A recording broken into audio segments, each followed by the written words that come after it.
అందరికీ నమస్కారం అండి. అందరూ క్షేమంగా ఉన్నారు అని భావిస్తూ, ఏంటి సంతోషి, శ్రావణ మాసం వచ్చింది, అమ్మవారికి సంబంధించి పూజ అందించకుండా శుభమా అని మొదటి శ్రావణ శుక్రవారం అయితే పూజలు గొడవలు అని చెప్పి తంబు పెట్టి మమ్మల్ని వీడియోలోకి తీసుకొచ్చావు అని మీ అందరికి అనిపించవచ్చు. పూజ చెయ్యడం కన్నా ఈరోజు మనకి సోషల్ ప్లాట్ఫామ్స్లో అయినా పర్సనల్గా ఇళ్లల్లో జరుగుతున్నటువంటి యుద్ధాల గురించే మనం చర్చించుకోవాల్సినటువంటి సందర్భం అండి. సో చాలా సెన్సిటివ్ మ్యాటర్. బట్ నాకు తెలిసినటువంటి విషయాల్ని చాలా శుతిమెత్తగా మీకు తెలియజెప్పే ప్రయత్నం చేయాలి అని ఒక కోరిక అండి లోపల. ఎందుకంటే నెక్స్ట్ ఫర్దర్గా అన్ని ఫెస్టివల్స్, పర్వదినాలు, వ్రతాలు, పూజలు, నోములు అన్నీ ఉంటాయి. కొత్తగా పెళ్ళైన వాళ్ళు ఉంటారు మీలో, అప్పుడప్పుడే సంసారానికి వచ్చిన వాళ్ళు ఉంటారు, పెళ్ళికి సిద్ధపడే అమ్మాయిలు కూడా మీలో చాలామంది మన సబ్స్క్రైబర్స్, ఫాలోవర్స్ ఉన్నారు. అండ్ ఇప్పటికే పూజలు ఆచరించే వాళ్ళు, కొత్తగా ఆనవాయితీల్లో లేకపోయినా, సంప్రదాయాల్లో లేకపోయినా ఇంట్లో యుద్ధాలు చేసి మరి వాటిని అందిపుచ్చుకోవాలి అని చెప్పి ముందుకెళ్తున్నటువంటి మహిళా మణులు కూడా మన దాంట్లో ఉండొచ్చు. సో కాబట్టి ఎందుకో ఒక చిన్న అవేర్నెస్ లాగా ఈ వీడియో అందించి ఫర్దర్గా మనం ఎప్పుడు ఎలా అయితే పూజలు, వ్రతాలు అందించుకుంటామో వాటి గురించి సమాచారం ఇచ్చుకుంటే నెక్స్ట్ వీడియోస్లో బాగుంటుంది అని చెప్పేసి ఈ వీడియో చేస్తున్నానండి. ఇల్లది క్లీనింగ్ చేసుకుంటూ మీతో మాట్లాడతానండి. ఫస్ట్ మీకు ఒక సందేహం రావచ్చు, ఈ వ్రతం చేయి, ఆ వ్రతం చేయి, ఈ పర్వదినం వాడుకోండి, అలా ఉండండి, ఇలా ఉండండి, రేపు ఇది వచ్చేస్తోంది, అది వచ్చేస్తోంది అని వీడియోలు పెట్టేది నువ్వే, ఈరోజు మళ్ళీ ఇలాంటి టాపిక్స్ మీద మాట్లాడేది నువ్వే అని మీలో చాలామందికి మనసులో అనిపించచ్చండి. నాకు తెలుసు మీరంతా ఫ్యామిలీ మెంబర్స్ కాబట్టి ఖచ్చితంగా ఈ ప్రశ్న మీ మదిలో తలెత్తుతుంది. ఇప్పుడు సోషల్ ప్లాట్ఫామ్స్లో మీరు ఎక్కడ తీసుకున్నా పూజ అనేది ఒక బిజినెస్ అయిపోయిందండి. బిజినెస్ అనే మాట ఎందుకు అంటున్నాను అంటే, ఒక డబ్బును తీసుకొచ్చేటువంటి సాధకంగా అయిపోయింది. అది ఏ విధంగా అయినా కావచ్చు. డివోషనల్ కంటెంట్కి చాలా చాలా క్రేజ్ ఉందండి. పెద్ద పెద్ద ఛానల్స్ నుంచి సోషల్ ప్లాట్ఫామ్స్లో ఎవరైనా ఏదైనా కొత్తగా డబ్బు సంపాదించాలి అని అనుకుంటే డివోషనల్ని ఒక ఆయుధంగా వాడుకుంటున్నారు. దీనివల్ల కాంట్రవర్సీస్ పెరుగుతున్నాయి, కన్ఫ్యూజన్స్ ఎక్కువైపోతున్నాయి అన్నమాట. ఒకరు చెప్తారు, ఇంకొకటి చెప్తారు. ఈ కన్ఫ్యూజన్స్ వల్ల అసలు యూట్యూబ్ పుట్టినప్పుడు, అంటే యూట్యూబ్ అప్పుడప్పుడే అందరికీ అవగాహనలోకి వచ్చినప్పుడు ఏదైతే నిజాయితీగా గురువుల ద్వారా ప్రామాణికంగా ఉండే వాటిని అందించారో వాళ్ళందరూ కూడా కామ్గా వాళ్ళ పని వాళ్ళు చూసుకుంటూ అసలు వీడియోలే పెట్టడం ఎందుకురా భగవంతుడా అని చెప్పి కామ్ అయిపోయేటువంటి పరిస్థితికి వచ్చేసారనమాట. మీరు మన ఛానల్లో కూడా చూడొచ్చు. ఒకప్పుడు ఏదైనా పర్వదినం వస్తే ముందు ఒక్కరోజు ముందైనా కానీ నేను వీడియో పెట్టేదాన్ని. బట్ ఇప్పుడు అంత ఆసక్తి నాలో రావట్లేదు. ఏం నేర్చుకొని ఏం మైనస్ అర్థం చేసుకుంటారో అనేటువంటి భయంతో అసలు ఎందుకురా భగవంతుడా, చాలా ఉన్నాయి కదా, ఏదో ఒక మంచి వాళ్లే తెలుసుకుంటారులే, ముందు పెట్టిన వీడియోస్ ఎలాగో రికమెండ్ చేస్తాయి కాబట్టి వాటిని చూసుకుంటారులే అని కామ్ అయిపోయి లైఫ్ స్టైల్ వ్లాగ్స్ పెట్టేటువంటి స్థితికి వచ్చేయాల్సిన పరిస్థితి అనమాట. ఎందుకు ఈ మాట అంటున్నానంటే, రీసెంట్గా చాలామంది లాస్ట్ ఇయర్ కూడా ఇలాంటి ఒక కాంట్రవర్షియల్ దాని మీద నేను ఒక వీడియో కూడా పెట్టానండి. ఈసారి కూడా చాలా చాలా కామెంట్స్ వస్తున్నాయి అనమాట. పర్సనల్గా, అంటే పబ్లిక్ ప్లాట్ఫామ్లో పెట్టలేక ఇన్స్టాగ్రామ్లో పర్సనల్గా, నాకు ఈ పూజ చేయాలని ఉందండి, మా ఇంట్లో వాళ్ళు ఒప్పుకోవట్లేదు, మా అత్తగారు ఒప్పుకోవట్లేదు, సంప్రదాయంలో లేదు వద్దంటున్నారు, ఆచారంలో లేదు వద్దంటున్నారు, నాకేమో చేసుకోవాలనిపిస్తోంది, వాళ్ళు కాదంటున్నారు, అయితే ఏమైందండి, దేవుడే చూసుకుంటాడు, వాళ్ళ పాపాన్ని వాళ్లే పోతారు, ఇంత పెద్ద మాటలు వచ్చేస్తున్నాయి అనమాట. అండ్ మరో పక్క చూస్తే కనుక నేను బిజినెస్ అయిపోయింది యూట్యూబ్లో పూజలు అనేది ఎందుకన్నానంటే, పూర్తిగా కూడా నార్త్ వైపు ఉండేటువంటి పద్ధతులైన మన తెలుగు సంప్రదాయాలు అనేవి వదిలేసి ఉప్పు మీద నిమ్మకాయలు లాంటివి పెట్టడమైనా, ఏంటి నిజంగా అండి, ద్వారబంధం మీద కర్పూరం పెట్టి వెలిగించడం ఏంటి, అసలు ఏంటి, ఇంట్లో ఉండే మసాలా సామాన్లు అన్నీ కూడా తీసుకొచ్చేసి కాల్ చేయడం లాంటివి, ఓ మై గాడ్. చాలామంది కూడా వీటి వెనుకుండేటువంటి పరమార్థాన్ని తెలుసుకోకుండా ఒక తాంత్రిక విధానాల్లోకి వెళ్ళిపోతున్నారండి పూర్తిగా కూడా. గుమ్మడికాయ దీపం, అది సాక్షాత్ అమ్మవారి స్వరూపమే అయినా కూడా దీని మీద నేను ఒక షార్ట్ రీల్ కూడా పెడతానండి.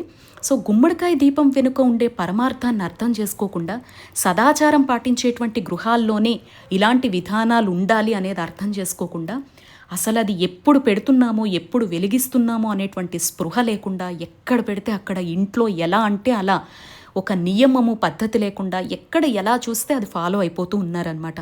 ఇవన్నీ ఏంటంటే దాని వెనుక విశేషాన్ని అర్థం చేసుకోకుండా కనపడిన ప్రతీదీ ఆచరిస్తూ వెళ్ళిపోతే ఖచ్చితంగా ఇంట్లో గొడవలు జరుగుతాయి.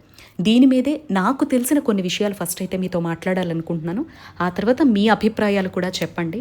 దయచేసి మన ఛానల్ ద్వారా మీ అందరికీ చెప్తున్నానండి, నేను ఎప్పుడూ కూడా ఇలా చేయండి, ఇలా అలంకరించండి, ఇలా ఉంటేనే పూజ అని చెప్పలేదు. నాకు అలంకారంతో కూడుకున్న స్తోత్రాలతో కూడుకున్నటువంటి పూజ అయితే ఇష్టము. సో పూజ చూపించేటప్పుడు కళ్ళకి నిండుగా ఉంటే మీరు కూడా కూర్చొని కాసేపు ఆ 10 నిమిషాలు వీడియో చూస్తారు అనేటువంటి ఉద్దేశంతోనే మీకు అలంకారం చూపిస్తున్నాను తప్ప, మీరు ఒక పువ్వు పెట్టినా ఒక ఫలం పెట్టినా మనస్ఫూర్తిగా మానసిక భావనతో చేసేటువంటి పూజను భగవంతుడు స్వీకరిస్తాడు. గుర్తుపెట్టుకోండి, మనకి ఒక వ్రతానికి పూజకి ఒక పర్వదినానికి కావాల్సింది ఆయా భగవంతుడు మనం నమ్మినటువంటి దైవం మీద పూర్తి విశ్వాసం మాత్రమే ఫలితాన్ని తీసుకొస్తుంది అనే మాట ప్రతిసారి నేను చెప్తూనే ఉన్నాను. ఇప్పుడు కూడా అదే మాటకు కట్టుబడి ఉన్నానన్నమాట. దయచేసి సోషల్ ప్లాట్ఫామ్స్లో కనిపిస్తున్న ప్రతీదీ ఆచరించేటువంటి ప్రయత్నం అయితే చెయ్యకండి.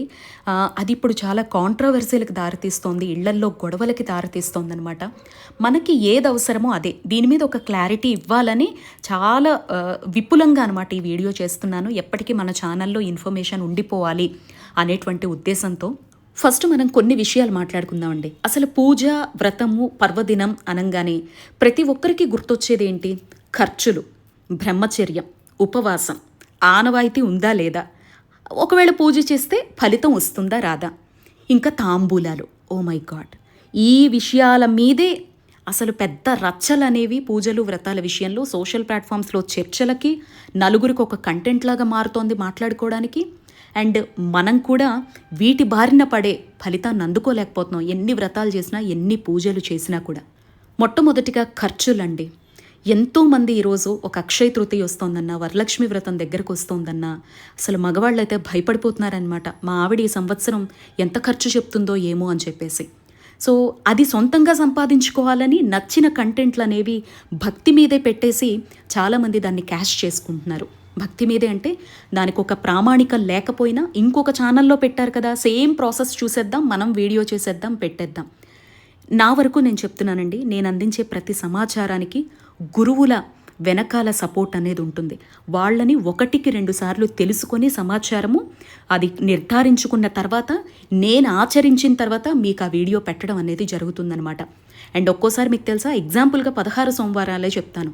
ఒక్కోసారి నాకు అక్షింతలు కూడా పడుతూ ఉంటాయి మా గురువుల దగ్గర నుంచి.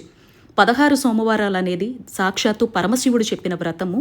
నువ్వు ఉపవాసం విషయంలో పెరుగన్నం తినచ్చు, పాలన్నం తినచ్చు, బీపీలు షుగర్లు ఉంటే చక్కగా మీరు ఏదైనా ఆహారం తీసుకొని చేయండి అనే మాట ఎందుకు వాడుతున్నావు? నువ్వు ఎలా ఉందో అలాగే చెయ్యాలి, అదే చెప్పాలి, నువ్వు ఏది ఉంటే అదే చెప్పాలి.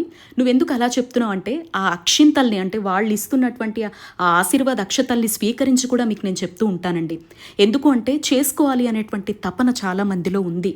బట్ ఆ ఒక్క ఉపవాసం తిండి కోసం వెనక్కి ఉండిపోయి ఏదో ఒకటి, ఒక పండో ఫలమో కనీసం ఒక్క చపాతీ అన్న తిని భగవంతుడికి దగ్గరగా ఉంటారు కదా అనేటువంటి ఉద్దేశంతో నేను వాళ్ళ ద్వారా నిర్ధారితం తీసుకొని ఒక్కోసారి అక్షతలు పడుతూ సరే పర్వాలేదులే అనేటువంటి మాట అనిపించుకుంటూ కూడా నేను మీకు చెప్పడం జరుగుతుంది. మన ఛానల్ ద్వారా అందించే ప్రతి దానికి కూడా గురువుల్ని కనుక్కొని ఇది ఎంతవరకు కరెక్ట్, ఒకవేళ తప్పుగా చెప్తే గనక ఏం జరుగుతుంది, ఒకవేళ రైట్ ఏంటి, విధానం ఏంటి, పద్ధతి ఏంటి అనేది తెలుసుకొని మీకు చెప్పడం జరుగుతుంది. అలా మనకి భక్తి విషయంలోనండి ఖచ్చితంగా డివోషనల్ కంటెంట్ అందించేటప్పుడు సరైన ప్రామాణికం లేకపోతే, తద్వారా వాళ్ళది ఆచరించి సరైన ఫలితం లేకపోయినా, వాళ్ళు ఏదైనా తప్పు చేసి వాళ్ళకి ఏదన్నా జరిగినా అది వాళ్ళకేం కాదండి. వాళ్ళ ద్వారా మనకి చెప్పినందుకు, మనం చెప్పినందుకు, వాళ్ళు ఆచరించినందుకు మనల్ని కట్టి కుదిపేస్తుంది. ఈ విషయం చాలా గుర్తుపెట్టుకోవాలి. అందుకే ఎక్కడ ఏది కనిపిస్తే, ఎవరు ఏది చెప్తే అది వినేసి మాత్రం దయచేసి అది పాటించే ప్రయత్నం చేయకండి. అండ్ మన తెలుగు సంప్రదాయంలో మన పూర్వీకుల నుంచి లేనటువంటి తాంత్రిక విధానాలు మాత్రం దయచేసి పాటించకండి. అవి చాలా డేంజరస్. ఇప్పుడు అందరూ చెప్తున్నదే నేను కూడా చెప్తున్నాను. మన ఛానల్లో నేను అలాంటి విధానాలు ఎప్పుడూ చూపించలేదండి. గుమ్మడికాయ దీపానికి కూడా ప్రామాణికం ఉంది. మీకు నేను ఒక షార్ట్ రీల్ రూపంలో పెడతానమాట. ఎందుకన్నా మంచిదని మీకు ఒక క్లారిటీ ఇస్తున్నానమాట. ఎందుకంటే అందరూ తప్పు తప్పు అంటారు తప్ప తప్పు వెనుకున్న రీజన్ చెప్పేవాళ్ళు చాలా తక్కువ. సో ఖర్చుల గురించి మనం మాట్లాడుకుంటున్నాం. తాంబూలాలు, బంగారం, వెండి, ఇవి విపరీతమైన అలంకారాలు. ఆ అలంకారాలు అంటే ఏదో పువ్వులతో ఉన్నంతలో మన దగ్గర డబ్బులుంటే అలంకరించుకోవడం వేరు. నేను అలంకరించి చూపించిన నా దగ్గర ఉంది కాబట్టి నాకు వచ్చే ఆదాయాన్ని మళ్ళీ దేవుడికే పెడతాను కాబట్టి చూపిస్తాను. లేకపోయినా కూడా అనవసరమైనటువంటి ఖర్చులకు పోయి క్రెడిట్ కార్డ్స్ వాడి మరి భర్తల్ని ఇబ్బంది పెడుతూ ఎంతోమంది పూజ అంటేనే భర్త భయపడిపోయి ఇంట్లో గొడవలకు కారణమవడానికి ఈ ఖర్చులు ఒకటి ప్రధాన కారణంగా మారాయి. దయచేసి మన దగ్గర స్తోమత లేనప్పుడు ఖర్చుల జోలికి పోకండి. ఒక్క పుష్పం పెట్టినా భగవంతుడు స్వీకరిస్తాడండి. మన మనస్సు భావంతో చేయండి. మీకు ఎలా చేసుకోవాలనుందో ఆ స్థాయికి భగవంతుడు తప్పకుండా తీసుకొని వెళ్తాడు. 9 రకాల నైవేద్యాలు పెడితేనే వరమహాలక్ష్మి వరాలు ఇవ్వదండి. ఒక్క పండు పెట్టి, అమ్మా ఇదే నా స్తోమత తల్లి, నాకు వాళ్ళందరినీ చూసి అలా చేసుకోవాలనుంది, కానీ నువ్వు నాకు ఆ స్తోమత ఇవ్వలేదు కదమ్మా, ఆ స్థాయికి తీసుకువెళ్ళు నా భర్తని, నా కుటుంబాన్ని, తప్పకుండా నేను కూడా నీకు అలాంటి ఆరోగ్యాన్ని అవకాశాన్ని ఇస్తే వచ్చే ఏడాదైనా ఇంతకన్నా ఘనంగా చేసే అవకాశం ఇవ్వు తల్లి అని కోరుకోవాలి తప్ప క్రెడిట్ కార్డులు వాడి అప్పులు చేసి మాత్రం పూజ చేస్తే భగవంతుడు అస్సలు యాక్సెప్ట్ చెయ్యడు. ఇది ఫస్ట్. సెకండ్, బ్రహ్మచర్యం. అమ్మ బాబోయ్, బ్రహ్మచర్యం విషయంలో అసలు భార్యాభర్తల మధ్య ఎడబాటు పుట్టింటికి వెళ్ళిపోయేంత వరకు దారితీస్తోందండి.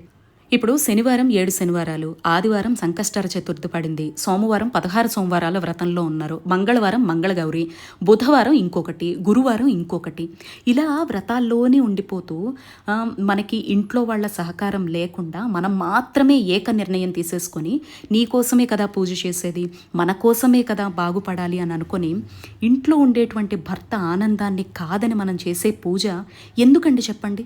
వ్యర్థం. అందరూ చూపించొచ్చండి, కానీ ఒకటైన తర్వాత ఒకసారి 7 శనివారాల వ్రతంలో ఉంటే అది కంప్లీట్ అవ్వనివ్వండి. అది అయిన తర్వాత 16 సోమవారాల్లోకి వెళ్ళాలి.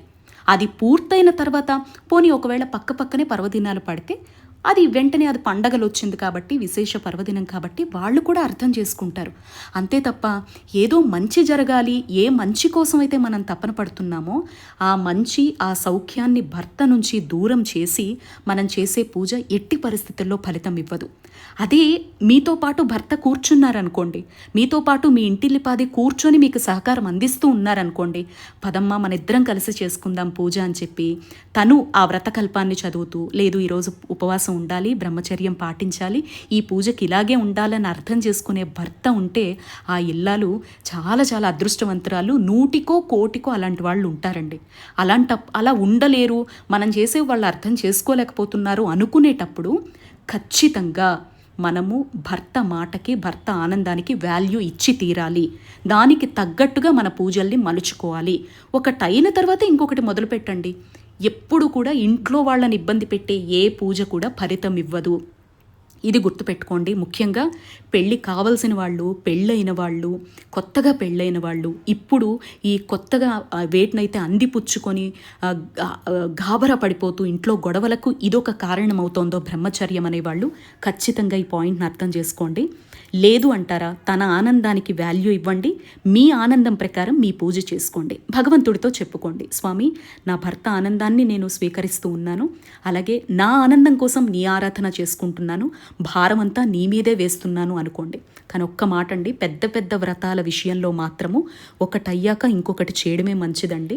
ఇంట్లో వాళ్ళని ఇబ్బంది పెట్టేలా చేస్తే అది మాత్రం ఫలితం ఇవ్వదండి. అండ్ ఆ నియమాల్ని అధిగమిస్తే కూడా ఫలితం ఇవ్వదు. కాబట్టి అది అందరికీ సాధ్యం కాదండి. కొంచెం అది అర్థం చేసుకోగలగాలి. మన కర్మ బాగుండాలి, మన టైం బాగుండాలి. కాబట్టి ఇది గొడవలకు దయచేసి కారణం కానివ్వకండి. నెక్స్ట్, ఉపవాసం. అసలు ఈ ఉపవాసాల విషయంలో అయితే సాత్వికమైనటువంటి ఆహారం, ఉపవాసం అంటేనే దేవుడికి దగ్గరగా ఉండటం. ఆ రోజు మనం కడుపు నిండా తినేసి ఉల్లిపాయ, వెల్లుల్లి అన్నీ తినేస్తే ఇంకా దేవుడి మీద ధ్యాస ఎందుకు ఉంటుంది చెప్పండి. అందుకే ఏదైనా సాత్వికంగా పండో, ఫలమో, కొబ్బరి నీళ్ళు లాంటివో తీసుకోండి అని చెప్తారు. కానీ కొంతమంది ఇళ్లల్లో చిన్నపిల్లలు ఉండేవాళ్ళు వ్రతాలు చేస్తూ ఉంటారు. ఆల్రెడీ బీపీ, షుగర్లు, థైరాయిడ్లు, హార్మోనల్ ఇన్బ్యాలెన్స్లు ఉండేవాళ్ళు ఈ పూజలు చేస్తూ ఉంటారు. చేసేసి ఏమీ తినకుండా కటిక ఉపవాసాలు నీళ్ల మీద మాత్రమే ఉంటూ ఈ పన్నుల ధ్యాసలో పడి ఆ తినేటువంటి పండు, ఫలం కూడా తినకుండా కళ్ళు తిరిగి పడిపోయి హాస్పిటల్కి ఎక్స్ట్రా ఖర్చులు పెట్టిస్తే ఏ ఇంట్లో ఉండేటువంటి యజమానికైనా, అత్తగారికైనా, అమ్మకైనా, నాన్నకైనా కోపం రాకుండా ఉండదా చెప్పండి. మనం చెయ్యగలము అంటేనే వీటి జోలికి రావాలండి. చెయ్యలేము అనుకున్నప్పుడు వీటికి ఇంకా మినహాయింపు ఉంటుందా అని అనుకునేటప్పుడు అసలు వాటి జోలికే పోకండి. లేదా దైవనామస్మరణ చేసుకోవడం మంచిది. ఆ రోజు ఒక కృష్ణాష్టమి వచ్చిందనుకోండి, కన్నయ్య ఎదురుగా ఉన్నాడు కాబట్టి చెప్తున్నాను, కన్నయ్యకి నచ్చిన భక్తి గీతాలు పాడండి, వినండి, విష్ణు సహస్రనామం వినండి, లేదా రాసుకోండి. అలా కూడా పర్వదినాన్ని వాడుకోవచ్చు కదా. అంతే తప్ప కృష్ణాష్టమికి 3 రోజుల ముందు నుంచే నేను మంచినీళ్ళు ముట్టుకోను, మంచినీళ్ళు తాగను, నాకు బీపీ ఉంది, షుగర్ ఉంది అని అనుకొని వాటిని హాస్పిటల్ వరకు తీసుకువెళ్తే మళ్ళీ ఆ యజమానే కదండి కష్టపడేది. ఎవరి సౌఖ్యం కోసం మనం ఇవి చేస్తున్నామో వారిని కష్టపడినప్పుడు భగవంతుడు ఎందుకు వాటిని స్వాగతిస్తాడు, మనకెందుకు ఫలితాలు ఇస్తాడు? గుర్తుపెట్టుకోండి, మనం చెయ్యగలము అంటేనే అవి చెయ్యండి. ఆరోగ్య సమస్యలు ఉన్నప్పుడు ఉపవాసాల జోలికి పోవద్దు. ఇది కూడా ఇంట్లో పూజలకి గొడవలకి కారణంగా మలుచుకోవద్దు. ఇలాంటివేవి కూడా భగవంతుడు ఇవ్వడు, అందుకే మనకి ఫలితాలు రావు. నెక్స్ట్ ఆనవాయితీ విషయానికి వద్దామండి. చాలామందికి ఇళ్లల్లో అత్తగారులు ఒప్పుకోరు, ఇళ్లల్లో భర్త సహకారం ఉండదు, పిల్లల సపోర్ట్ అనేది ఉండదు. బట్ చెయ్యాలి, మేము ఎదగాలి అనుకుంటారు. ఒక్క విషయం అండి, మీరు కొత్తగా పెళ్ళైన వాళ్ళైతే మాత్రము మీకు సంసారం అసలు అర్థం అవ్వడానికి 2-3 ఏళ్ళు పడుతుంది.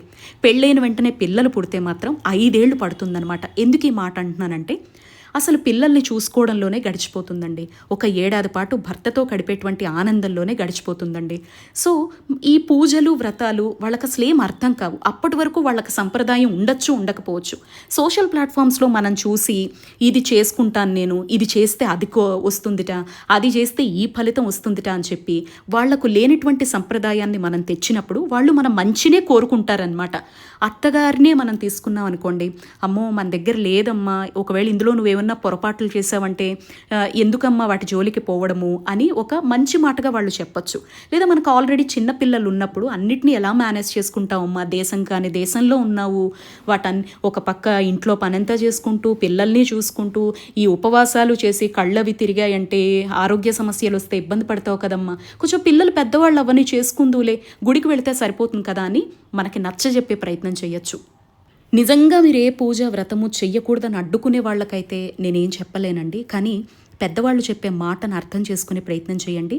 మన సంప్రదాయంలో మన కుటుంబంలో ఆ ఆచారం ఉందా లేదా, పెళ్ళైన వెంటనే అసలు మన పద్ధతులేంటి, విధానాలేంటి అనేది అత్తగారిని, మామగారిని, ఇంట్లో ఉండే పెద్దవాళ్ళని అడిగి తెలుసుకోవాలండి. తెలుసుకొని దాని ప్రకారం ముందుకు వెళ్ళాలి. వాళ్ళు ఎలా చెప్తే అలా సమ్మతిస్తూ వెళ్ళటం మంచిది. మీకు చేసుకోవాలనే మనసులో ఉందనుకోండి, ఆ రోజు ఆ స్తోత్ర పారాయణాలతో భర్తతో టెంపుల్కి వెళ్ళడం ద్వారాను, ఒక నామస్మరణ ద్వారాను, నిత్య దీపం పెట్టుకోవడం ద్వారాను, తులసమ్మ దగ్గర ఆరాధన ద్వారాను ఆ రోజు ఆ ఫలితాన్ని మనం పొందొచ్చు అనమాట. ఇది ఇంకా డీప్గా వెళ్ళాలి అంటే వీడియో చాలా పెద్దగా అవుతుంది. దయచేసి అర్థం చేసుకోండి. ఇంట్లో వాళ్ళ సమ్మతం లేనటువంటి ఏ పూజ కూడా ఫలితం ఇవ్వదు. అందుకే ఎన్ని చేసినా కూడా రిజల్ట్ రాదు. సో దీనికోసం మానసికంగా కుంగిపోయే కన్నా కూడా వాళ్ళని ఒప్పించి చక్కగా పూజ చేసుకోవడం అనేది చాలా చాలా మంచిది. ఎప్పటికీ ఒప్పుకోరండి, మా వాళ్ళు మూర్ఖులండి అనేటువంటి ఆలోచనలోకి మీరు రాకండి. మనకంటే వాళ్ళు పెద్దవాళ్ళండి, మన మంచి కోసం వాళ్ళు ఆలోచించగలుగుతారు. ఈ విషయంలో ఇరుగు పొరుగు వాళ్ళ మాటల కన్నా కూడా మన పెద్దవాళ్ళు చెప్పేటువంటి మాటను ఆచరించి ఆ విధానాన్ని పాటించడం మంచిది. వాళ్ళ మనస్సు మారాలని టెంపుల్ చుట్టూ తిరగండి. సో వాళ్ళ మనస్సు మారిన తర్వాత మీకు నచ్చిన విధంగా పూజ చేసుకోండి. నెక్స్ట్ వచ్చేసి ఫలితాలు. ఇప్పుడు మాట్లాడుకున్న ఈ అంశాలన్నీ కూడా ఫలితాలు ఇవ్వడంలోనే దాగి ఉంటుందండి. మనం వీటన్నిటినీ ఎప్పుడైతే తూచా తప్పకుండా పూజకు, పర్వదినానికి ఇంపార్టెన్స్ ఇచ్చి పాటిస్తామో, మన ఇంట్లో వాళ్ళ అనుమతితో ఇబ్బంది పెట్టలేనటువంటి పూజలు ఎప్పుడైతే సాత్వికంగా చేసుకుంటామో ఫలితం ఆటోమేటిక్గా వస్తుంది. ఈ విషయంలో మన చుట్టూ ఉండేవాళ్ళు, మన బంధువులు, మన ఫ్రెండ్ సర్కిల్ ఎప్పుడూ కూడా మనల్ని వెనక్కి లాగాలని ప్రయత్నిస్తూ ఉంటారు. సో ఒక 16 వారాలు పూజ మొక్కుకున్నాం అనుకోండి, అన్ని వారాలు మొక్కుకోకూడదు, దానివల్ల నీకు అరిష్టం కలుగుతుంది, జస్ట్ ఒక 2-3 వారాలు మొక్కుకుంటే చాలు అని మనల్ని వెనక్కు లాగే ప్రయత్నం చేస్తారు. ఎప్పుడు కూడా దైవం మీద మనకి పూర్తి విశ్వాసం, నమ్మకం ఉండాలండి. ఇంట్లో వాళ్ళ అనుమతితో మనం చెయ్యగలిగేటువంటి స్తోమతలో భక్తి శ్రద్ధలతో ఏది ఆచరించినా తప్పకుండా అద్భుతమైన ఫలితాలు ఇస్తుంది. ప్రతి పూజకి కూడా ఎవ్వరి జోలికి పోకపోవడం, విమర్శలకు పోవకపోవడము, ఆత్మవిమర్శ చేసుకోకపోవడము, గొడవలకు దిగకపోవడము, ఎక్కడ శుద్ధమైనటువంటి మనస్సుండి కేవలం దైవనామస్మరణతో ఆ రోజును గడుపుతామో అప్పుడు మాత్రమే ఫలితాలు ఇస్తాయి. కాబట్టి ప్రతి పూజ జరిగిన వెంటనే ఫలితం రాలేదని చెప్పేసి ఆ దైవ నింద మరొక కొత్త దోషానికి దారితీస్తుంది. కొన్ని పూజలు కొన్ని వ్రతాల ద్వారా మన జాతకానికి రిలేటెడ్గా వెంటనే రిజల్ట్ చూపిస్తాయి. కొన్ని ఏంటంటే మనకి వెంటనే చూపించవు. ఏది మంచో భగవంతుడు అప్పటికది చెయ్యకపోయినా వేరొక మార్గం ద్వారా మనకు ఆ మంచి చేసేటువంటి ప్రయత్నం చేస్తాడనమాట. అది మనం అర్థం చేసుకోవాలండి. దానికోసం ఏమన్నా మొక్కుకున్నాం అనుకోండి, వాటిని తీర్చేయడమే మంచిది. ఇంకా ఆ తర్వాత తాంబూలాలండి బాబు. ఏ పూజ చేసినా ఆ రోజు తాంబూలం ఇవ్వకపోతే ఇంకేమైపోతుందో అనే భయం పెట్టేసుకుంటున్నారు. నేను జస్ట్ ఎగ్జాంపుల్గా మీకు 7 శనివారాలే చెప్తాను. 7 శనివారాల్లో ప్రతి వారము కూడా ఒక దంపతుల్ని పిలిచి తాంబూలం ఇవ్వడమో భోజనం పెట్టడమో కంపల్సరీ అంటారండి. అది మనకి సిటీ కల్చర్లోనో ఇతర దేశంలో ఉన్నప్పుడు కుదరకపోవచ్చు.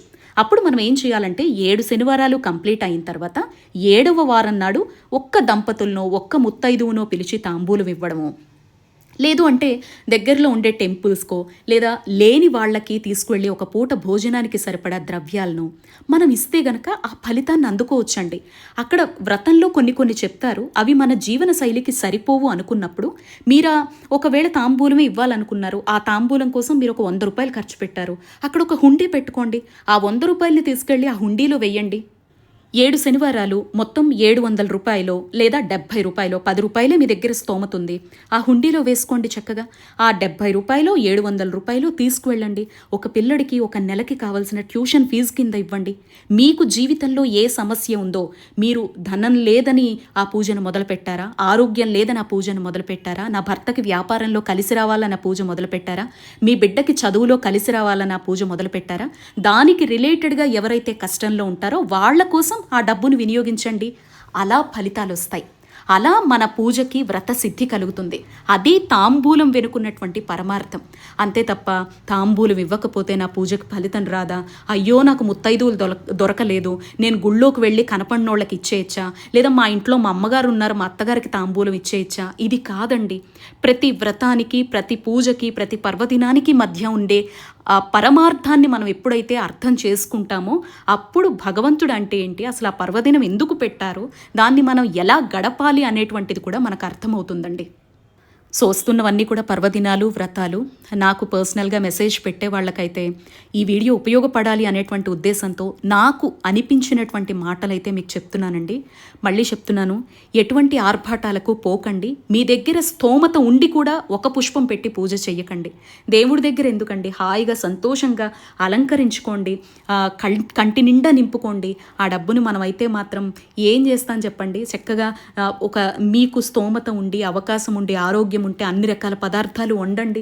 మీ చుట్టుపక్కల ఎవరైతే పూజ చేసుకోలేకపోతున్నారో వాళ్ళకి కడుపు నింపే ప్రయత్నం చేయండి. పేదవాళ్ళని పిలవండి. ఈ తాంబూలం అనేది అలాంటి వాళ్ళకి ఇవ్వండి. ఎప్పుడు ఒక మంచి చీర కట్టుకోలేని, ఎప్పుడు అసలు ఈ తాంబూలం అంటే ఏంటి, వేడుకలంటే తెలియని వాళ్ళని పిలవండి. పిలిచి వాళ్ళ కాళ్ళకి పసుపు రాసి, అమ్మ రేపు నేను ఇలా పూజ చేసుకుంటున్నాను రండి తల్లి అని చెప్పి ఇంటికి పిలిచి, రేపు మీరు నాన్ వెజ్ తినద్దమ్మా, తలస్నానం చేసుకొని మా ఇంటికి తాంబూలంకి రండమ్మా అని చెప్పి మన ఇంట్లో పనిచేసే వాళ్లను, మనకి సహాయంగా ఉండేవాళ్లను, లేని వాళ్లను పిలవండి. అలాంటి వాళ్ళ కళ్ళలో ఆనందాన్ని నింపండి. వాటిని భగవంతుడు స్వాగతిస్తాడండి. ఉండి లేదని చెప్పి దాచుకున్నా, లేకుండా మన దగ్గర ఆర్భాటాలకు పోయి చేసేటువంటి పూజనైనా, ఇంట్లో వాళ్ళు సమ్మతించినటువంటి పూజలైనా, దేనికి కూడా ఒప్పనటువంటి నియమాలకు విరుద్ధంగా ఉండేటి వాటిని ఆచరించి ఏదో పూజ చేసేసాం, వ్రతం చేసేసాం అనుకున్నా ఏది కూడా ఫలితం ఇవ్వదండి. నేను ఇన్ని పూజలు చేస్తున్నా, ఇన్ని వ్రతాలు చేస్తున్నా, ఇన్ని ఆచరిస్తున్నా నాకెందుకు ఫలితం రావట్లేదు అంటే, నేను ఇప్పుడు చెప్పినటువంటి పాయింట్స్లో ఏది మీకు కనెక్ట్ అయ్యున్నా మీ మనసుని అటువైపు మళ్లించుకునే ప్రయత్నం చేసి సాత్వికంగా ఆ రోజు దైవనామస్మరణలో గడిపి ఉన్నంతలో దైవానికి దగ్గరయ్యే ప్రయత్నం చేసి ఇల్లంతా సంతోషంగా ఉన్నప్పుడు మాత్రమే మనం ఏ కష్టం కోసమైతే ఆ దైవారాధన చేస్తున్నామో ఆ దైవం పలుకుతుంది అనేటువంటి నమ్మకాన్ని, సంకల్పాన్ని మనసులో ప్రతి ఒక్కరూ బలంగా ఏర్పరచుకోవాలని ఈ వీడియో చేశాను. తెలిసి తెలియక ఏ పొరపాటు మాట్లాడి ఉన్నా దయచేసి క్షమించండి. మన ఛానల్ ద్వారా అందించే ప్రతి పూజ గురువుల ద్వారా తెలుసుకొని నిర్ధారించుకున్నాకే అందిస్తాను. ఇకపై కూడా ఇప్పటి వరకు అందించాను, ఇకపై కూడా అందిస్తాను అని మీ అందరికీ కూడా తెలియపరుస్తూ నమస్తే అండి. మీకు ఈ వీడియో నచ్చింది అనుకుంటే షేర్ చేసి, లైక్ చేసి, హైప్ చేయడం మాత్రం మర్చిపోవద్దు. నమస్తే.